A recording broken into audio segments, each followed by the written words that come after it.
Hey everybody, I am making this video, to kind of give you guys some insight as to, I guess why I have a YouTube channel, why I'm documenting my journey, and I want to give you guys a little bit more background. For me, this is not your typical weigh-in video,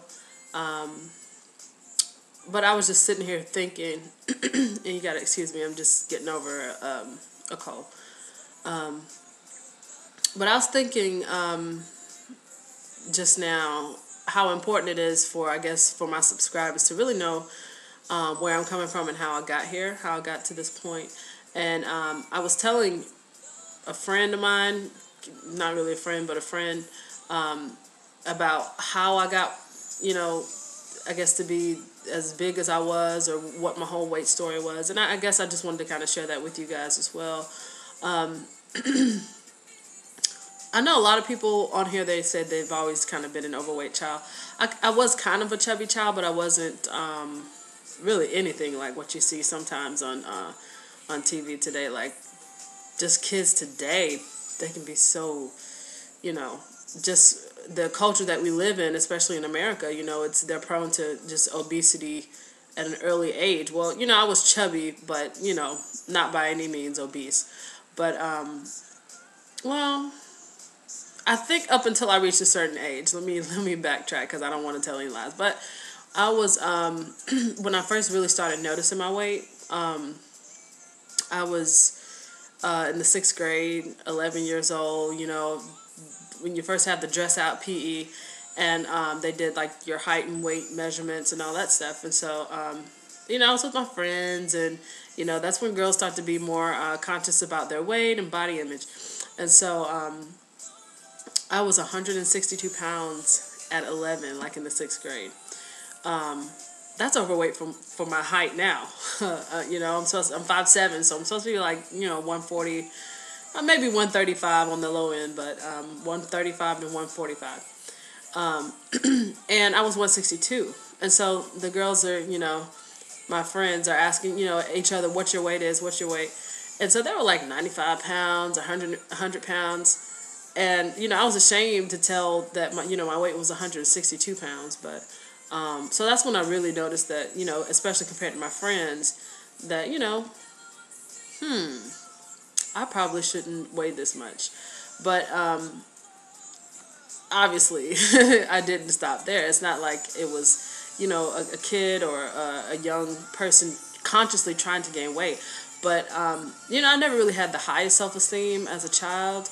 I'm not necessarily blaming it on that. But, there are so many things that go into why a child starts off, overweight, and they carry that into adulthood. But when I was in high school, I was active. I was in the drum line. I played drums for 4 years. And, carrying I don't know how heavy that thing was. I played snare. Pretty heavy, then, so during the summers I usually dropped, some weight, because, you march around the band doing drills and stuff. But when I graduated high school, I was 232 pounds, which I'm glad to say is more than I weigh now. But I was still 232 pounds and you know what? It's like, now that I look back,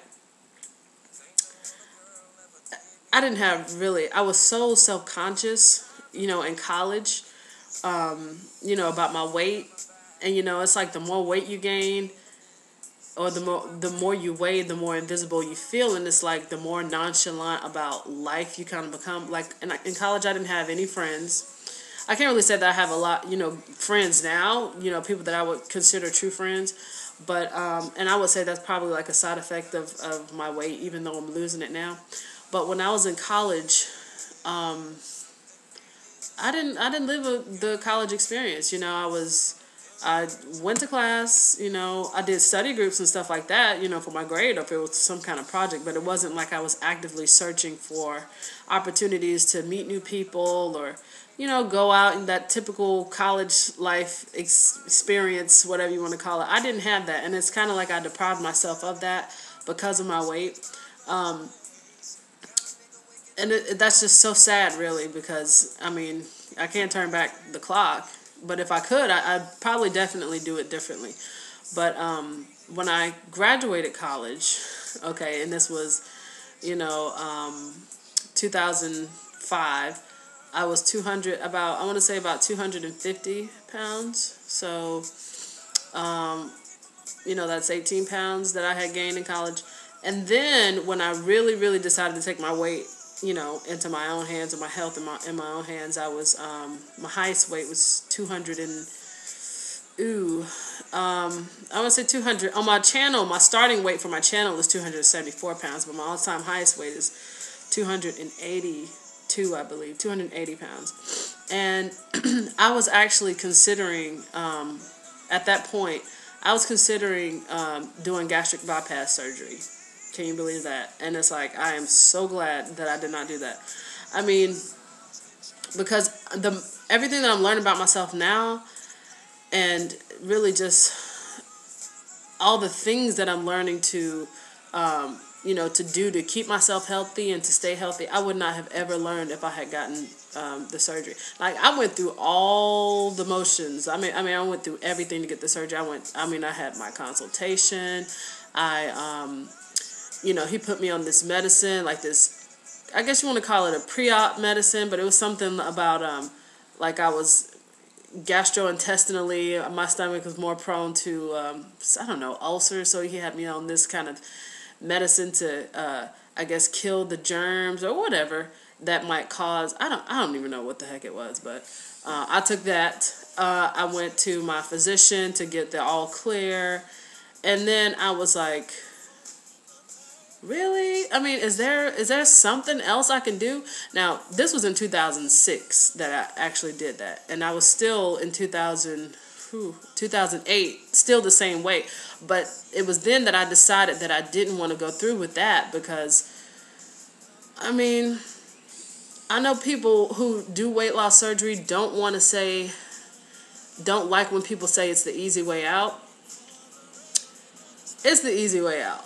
I'm just gonna put it out there for you. I mean, unless you have some health problems that are, so debilitating that standard regular weight loss is just not an option for you, or you're super morbidly obese, as they call it. 5, 6, 7, 800 pounds. But it's like, I had an aha moment.